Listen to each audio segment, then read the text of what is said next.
Kalau semua tidak berarti kalau lu sudah baca lalu kemudian dia wajib menyampaikan seluruh taktik strategi mereka dalam berperkara di MK. Kita nggak bisa jelaskan kepada Habib karena belum saatnya persidangan. Iya dong, lu harus hormati itu. Ya silahkan, tapi kan ada termasuk kalau kita bilang ada temuan pasca penetapan hasil pemilu nasional oleh KPU ternyata ada di sebuah tempat terjadi perubahan 800. Itu hal lain. Itu terjadi perubahan angka sebanyak 800 kali lebih. Yang disebutkan Pak Hermawi artinya bahwa banyak hal yang nanti akan dibuka dalam proses persidangan tidak di forum ini. Ada Bagaimana mungkin? Tapi ini kan lu pernah jadi lawyer. Lu mungkin nggak membuka seluruh langkah taktik strategi oleh depan media. Tidak mungkin termasuk alat bukti yang dimiliki. Nanti kita buka dalam persidangan, proses dan sebagainya. Semua kita lihat semua yang kami ajukan dalam permohonan kami pasti relevan. Dari mana? Tapi nggak bisa saya jelaskan semua dong. Oke, yang jelas memang kan ada proses 14 hari kerja. Ada MK namanya klaim. Klaim itu kesimpulan lu. Kalau lu menghormati prosedur di MK, kita ikuti. Tapi lu tidak bisa memaksa dia membuka seluruh langkah taktik strategi dia, membuka seluruh alat bukti dia di sini. Oh enggak, saya enggak bisa buktikan. Artinya bahwa langkah lu tidak perlu menunjukkan buktinya dokumen langkah lu tidak sedang memperdebatkan apa yang disampaikan oleh Mbak Nana, tapi coba membuka seluruh langkah-langkah taktik. Baik, ini strateginya. Yang jelas baik. Ini kan bukan ruang persidangan. Yang jelas di mana? Pak Habib ada mau bilang bahwa makanya gampang kalau kemudian dia tidak relevan. Kalau kemudian alat bukti tidak cukup, kalau kemudian semuanya tidak punya kompetensi, MK akan memutuskan berbeda. Slow aja. Oh iya, pasti. Ya tenang aja. 14 hari kerja. 14 hari kerja yang akan digunakan untuk MK untuk memutuskan ini dengan 22 April. Itu putusan Mahkamah Konstitusi. Tapi ada lagi nih persoalan sidang politik di DPR. Karena saya ingat Mbak Lulu kencang bicara di sidang paripurna DPR soal hak angket. Benar. Bang Habib dan teman-teman Gerindra juga bilang untuk apa ada hak angket begitu. Bang Adian, saya tidak tahu nih PDIP akhirnya akan mengajukan hak angket atau tidak. Apa masih ada pertentangan internal? Apa sudah solid? Semuanya PDIP akan mengajukan hak angket karena kemudian banyak spekulasi nih soal hak angket. Katanya Mbak Puan nggak setuju, yang setuju Bu Mega. Banyak berseliweran isu-isu seperti itu. Saya mau minta Anda mengklirkan. Indahnya warna alam sambut bulan Ramadan. Jadi pengingat untuk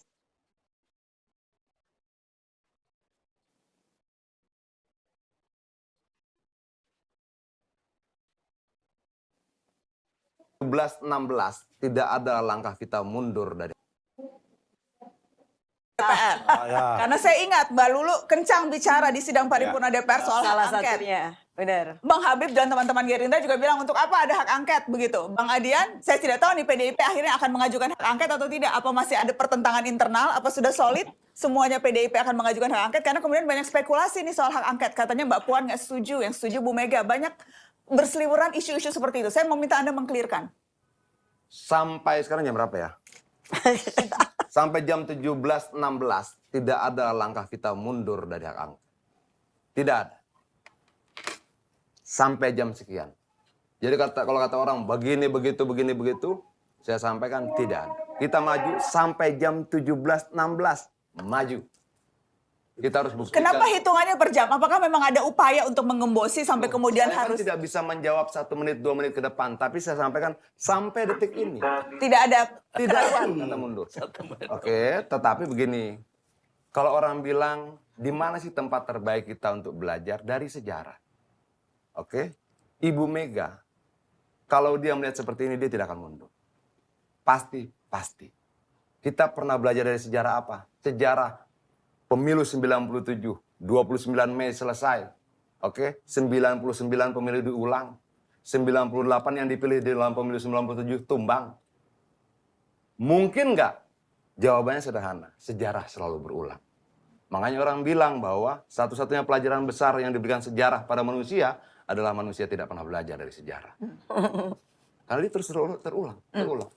Lalu, kalau ditanya lagi oleh Mbak Nana, kita maju. Pasti sampai hari ini, pasti. Sampai menit ini, pasti. solid. solid. Aku mengulang karena kan waktu itu Papua Solidnya tinggi solid ya. panjang ya. Mbak, kita ini partai demokrasi. Oke? Beda 1, 2, 3, 4 biasa dalam proses berdemokrasi. Tapi kalau Mbak tanya, kita solid, kita solid. Mbak, situasi hari ini nggak seberapa dibandingkan sekian waktu yang lalu kita bersama-sama dengan P3. 3 bugin apa, nggak masalah. Kita tetap solid. Oke. Mau dihajar segala macam dengan bansos dan sebagainya, ngaruh enggak. Tetap pemenang pemilu. Hat-trick. Mau digeber dari sisi mana ya suaranya? Iya dong. Nggak tahu saya. Nggak tahu. Dia mau coba ngambil pimpinan DPR ya. Nggak bisa, kita lawan. Kita lawan. Oke, P3 juga solid hak angket atau lagi-lagi masih karena masih menunggu bagaimana nasib di DPR jadi juga belum mengambil begini, di sikap. antara kita berenam partai ini, P3 kan ada ujian besar. Nah, kita juga, kami kan bersahabat dengan PDI sejak 97 megabintang. Ya. Kebersamaan ini ujian juga. Jadi kita jadikan PDP jadi imam, kami jadi makmum karena ada energi lahir batin yang kita siapkan untuk kita bisa Dalam konteks hak angket ini Pak Rusli apakah ya, akan makanya jadi kita makmum? berfokus dulu. Karena kita ada persoalan. Fokusnya kan untuk yang nanti. Ini kan kita bicara sidang saat ini di mana P3 masih jadi anggota makanya, fraksi, masih ada ketika fraksinya. insya Allah 4% ini tercapai, maka baru kita bicarakan lagi soal angket dan lain sebagainya. Kan itu proses yang berbeda. Iya, ini Hak angket DPR, iya. ini soal energi. PHPU Pilpres nih Ya. bahasnya itu. Ini soal ini. Jadi kita juga berharap PDIP juga ada kesetiaan dengan perjuangan kita, kebersamaan kita. Kita tidak punya sejarah. Oh, jadi kalau PDIP setia, P3 akan mendukung hak angket. Ini timbal balik politiknya Iya, begini, seperti itu. ada dalam bahasa syair, aku tahu apa yang kau mau, sebaliknya juga engkau harus tahu apa yang kami mau. Nasib sebuah Dan sejarah. saya percaya bahwa kemauan kita sama. Ada yang Kebenaran dan keadilan ada yang ditegakkan. ganjel kayaknya selama ini.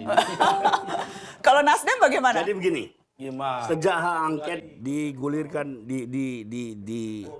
dikemukakan oleh Mas Ganjar, kita itu sudah rapat full. Yang pertama rapat sekjen-sekjen, mempersiapkan seluruh materinya. Jadi materi-materi yang akan kita sumbangkan ke DPR itu sudah rapi oleh 3 sekjen. Kemudian besoknya ketua-ketua umum berbicara, mendukung hak angket. Ini sebelum Pak Prabowo datang ke Betul, Nasdem, betul. sebelum ada upaya untuk menarik Tetapi Nasdem. jangan lupa, angket ini tidak akan pernah berhasil kalau hanya kami bertiga. Nah, saya minggu lalu waktu rapat 3 sekjen malah ajukan pemikiran begini, udahlah, kita tahu PDIP partai besar, ada problem-problem internal, sambil menunggu mereka, bagaimana kalau hanya untuk 25 ini kita dulu yang bertiga. Tapi harus ada komitmen bahwa PDIP menunggu bersama kita di paripurna. Menyesal pernah calonkan Gibran jadi wali kota Solo. PDI Perjuangan jujur kami khilaf. Wow. Ini adalah Sekjen PDI Perjuangan bersama dengan Gibran ya. Nah teman-teman, Sekretaris Jenderal Sekjen PDI Perjuangan Hasto Kristianto mengaku khilaf pernah mencalonkan putra bungsu Presiden Joko Widodo, Gibran Rakabuming Raka sebagai wali kota Solo. Hasto menjelaskan PDI Perjuangan berani mencalonkan Gibran kala itu lantaran melihat kepemimpinan Presiden Jokowi yang dinilai telah memberikan dampak cukup baik bagi Indonesia. Ya, kami jujur saja khilaf ketika dulu ikut mencalonkan Gibran karena kami juga sisi lain memang mengakui terhadap kemajuan yang dilakukan Pak Jokowi, kata Hasto saat diskusi secara virtual Sabtu 30 Maret 2024. Namun Hasto menyadari kemajuan yang dilakukan oleh Presiden Jokowi justru memicu hutang yang meningkat. Hasto menilai dengan utang yang semakin banyak akan berdampak buruk bagi bangsa Indonesia ke depan. Tetapi setelah kami lihat lebih dalam, kemajuan ini ternyata dipicu oleh beban utang yang sangat besar.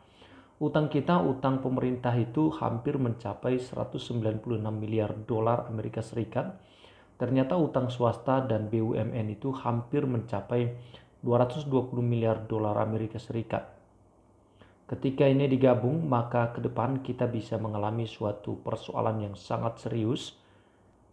Lebih lanjut, politikus PDI Perjuangan itu menyebut bukan cuma utang yang ditinggalkan Jokowi, masalah lain yang tak kalah berat, maraknya nepotisme di lingkaran kekuasaan bahkan semakin terang-terangan.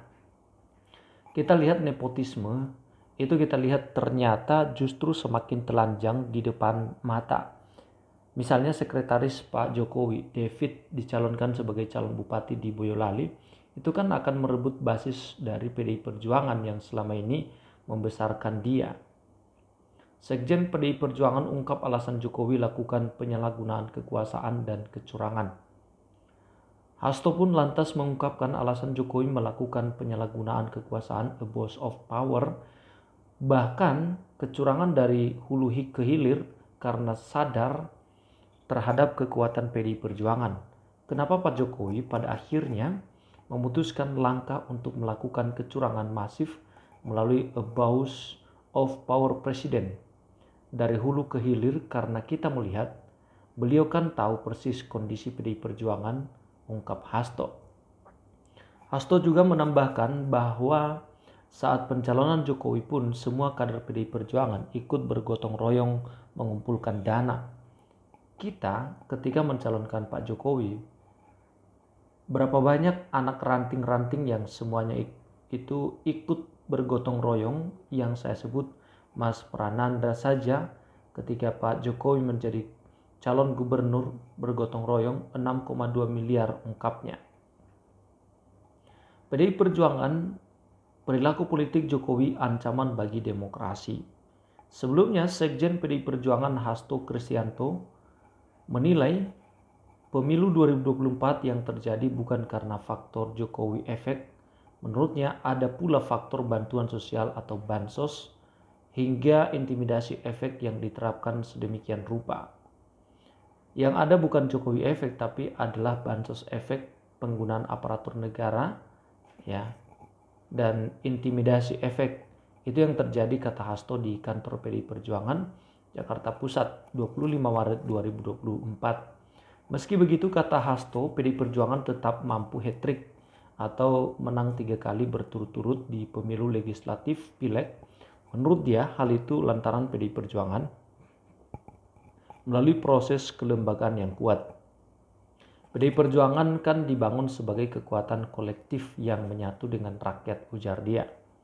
Oleh sebab itu, kata Hasto, meskipun terjadi pergeseran pemilu mengarah kepada aspek-aspek elektoral dan dominan pada praktik-praktik politik yang liberal, PDI Perjuangan digoyah. Buktinya PSI kan juga tidak lolos pemilu, meskipun dari sumber-sumber terpercaya itu sudah dilakukan berbagai upaya untuk menggolkan itu, kata Hasto. Lebih lanjut, Hasto menyebut operasi politik yang dilakukan Jokowi di pemilu 2024 telah mengabaikan supremasi hukum. PDI Perjuangan, kata dia, bakal berupaya menjamin proses demokrasi berjalan sebagaimana mestinya ke depan dengan memperhatikan keteladanan. Ada conflict of interest, oke ya, karena Bapak Jokowi memberikan preferensi akibat anaknya, Mas Gibran, maju ketika beliau masih menjabat sebagai presiden, sehingga ini juga terjadi bias, tetapi ini juga menjadi ancaman bagi demokrasi ke depan. Oke teman-teman, bagaimana Anda menanggapi ini? Silakan tulis di kolom komentar yang tersedia di bawah ini.